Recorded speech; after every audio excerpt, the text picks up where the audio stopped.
चलते चलते पैरों में छाले पड़ गए, लेकिन हद तो ये हो गए कि मिश्रा जी भी कुछ नहीं कबूलते। किस तरह से जतन करके ये चाहा कि मिश्रा जी कुछ बात कबूल कर ले, लेकिन सारी कोशिशें नाकाम हो गई।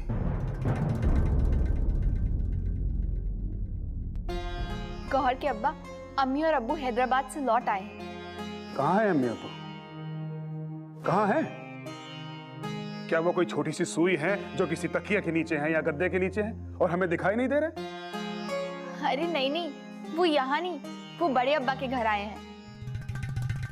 आप हमें बड़े अब्बा के घर ले चलेंगे? आप भी मुलाकात कर लीजिएगा। हाँ हाँ, जरूर ले चलूंगा।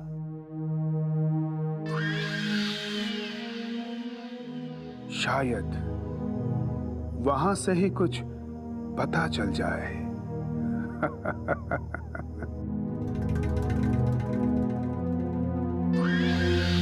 कैसा चल रहा है आपका? जी बहुत अच्छा चल रहा है।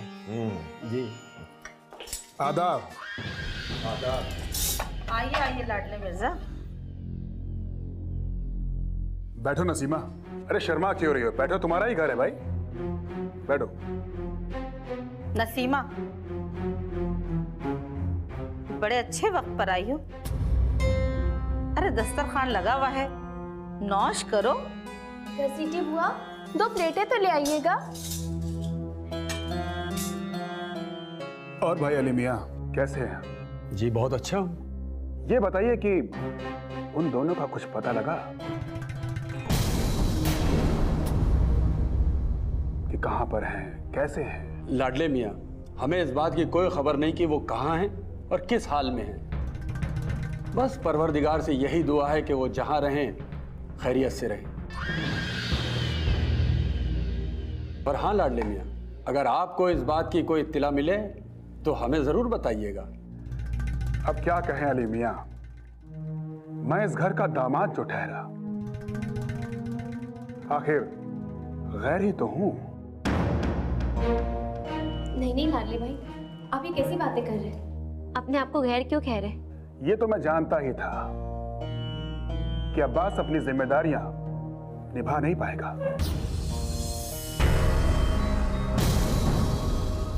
लेकिन वो इतना गैर जिम्मेदार होगा, इस बात का इल्म नहीं था मुझे। लाडले मिर्जा, आप कहना क्या चाहते हैं? साफ साफ बताइए, यूं पहेलियां मत बुझाओ। सच तो यही है कि अब्बास को किसी से मोहब्बत नहीं है,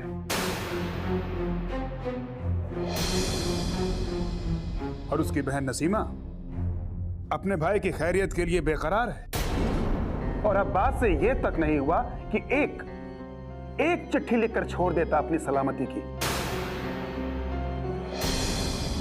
कि वो कहां पर है, कैसा है। कम से कम उसकी बहन को तसल्ली तो हो जाती। उनको ढूंढने में दिन रात हमारे पैरों में छाले पड़ गए, लेकिन कुछ भी पता नहीं चला। अरे लाडले मिर्जा, मैं तो कहती हूँ कि दामाद हो तो तुम्हारे जैसा। अब अब्बास को क्या कहा जाए? आबिद को भी घर वालों की कोई फिक्र नहीं है। अरे कम से कम अपनी खैरियत का एक रुक्का तो भेज देते किसी के हाथ। छोड़िए चाची अम्मा, मैं तो बस ये दुआ करती हूँ कि मेरा भाई जहाँ भी हो अल्लाह उसे शादो आबाद रखे। आमीन। नसीमा, नसीमा। हाँ गौर के अब्बू। जाओ। देखो नसीमा, मैंने तुमसे जो कुछ भी कहा है अपने अम्मी और अब्बू से बात कर लो। गौहर के अब्बू, ये बात हम फिर कभी कर लेंगे, आज मौका दुरुस्त नहीं है। क्या? फिर कभी कर लेंगे? अभी क्यों नहीं करेंगे? ये मौका नहीं है, आप समझने की कोशिश कीजिए।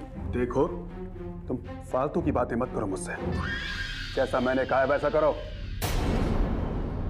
फिर ये मौका नहीं मिलेगा।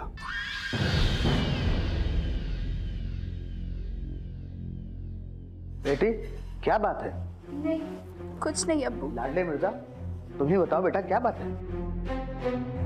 बात दरअसल ये है कि आपने हमारी शादी में जोड़े घोड़े में तो आप लोगों ने कुछ दिया नहीं, तो देखो बेटा, हम लोग ना तो जहेज लेते हैं और ना ही जहेज देते हैं, और ये बात कोई नई नहीं है, तकरीबन सारा लखनऊ जानता है। लाडले मिर्जा, अगर तुम्हें किसी किस्म की तकलीफ हो या किसी चीज की जरूरत है तो उस जरूरत को हम लोग पूरा कर सकते हैं, लेकिन जहेज के नाम पर हम तुम्हें कुछ नहीं दे सकते। बताओ बेटा। बात यह है अब्बा कि आप लोग मुलाजमत के सिलसिले में हैदराबाद में रहते हैं, और ये फिर थोड़ी बहुत जायदाद, मकान और हवेली, ये सब जो आप लोगों ने अब्बास के नाम पे कर रखा है वो। हाँ, उस पर तो अब्बास का ही हक बनता है। मैं भी बरतानिया सरकार का मुलाजिम हूं और उनके कायदे कानून को बखूबी जानता हूं। लाडले भाई, इस तरह से पहेलियां ना बुझाएं। जो भी कहना चाहते हैं साफ साफ लफ्जों में कहिए। हम वही तो कहना चाह रहे हैं जिसका आप सभी को बेसब्री से इंतजार है। अरे लाडले मिर्जा, जो कहना चाहते हो साफ साफ कहो ना। आज नहीं तो कल अब्बास को पुलिस किसी ना किसी तरह पकड़ लेगी, फिर उसे काला पानी की सजा हो सकती है या फिर फांसी।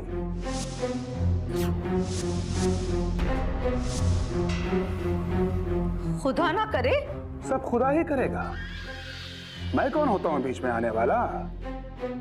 लेकिन अब्बास के मरने के बाद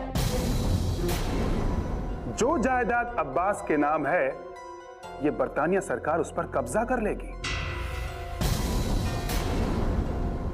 तो मैं ये चाह रहा था कि अगर वो सारी जायदाद हमारे नाम हो जाए तो कम से कम ये खानदानी जायदाद जब्त होने से बच जाएगी।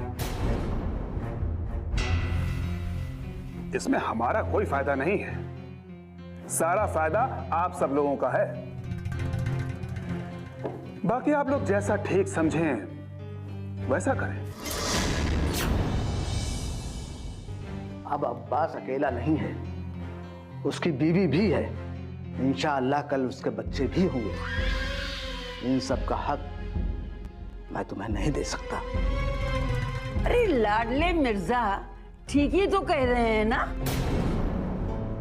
जायदाद लड़के के नाम न रही, दामाद के पास रहेगी, इसमें बुरा क्या है।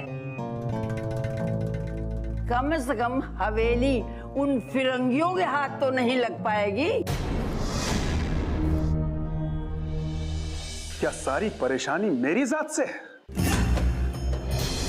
अरे ये सब आपके बेटे और दामाद का किया धरा है।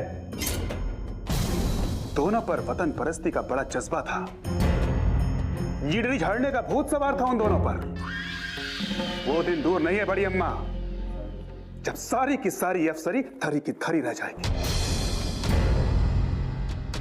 और पूरे खानदान को सारी उम्र जेल की सलाखों के पीछे गुजारनी पड़ेगी।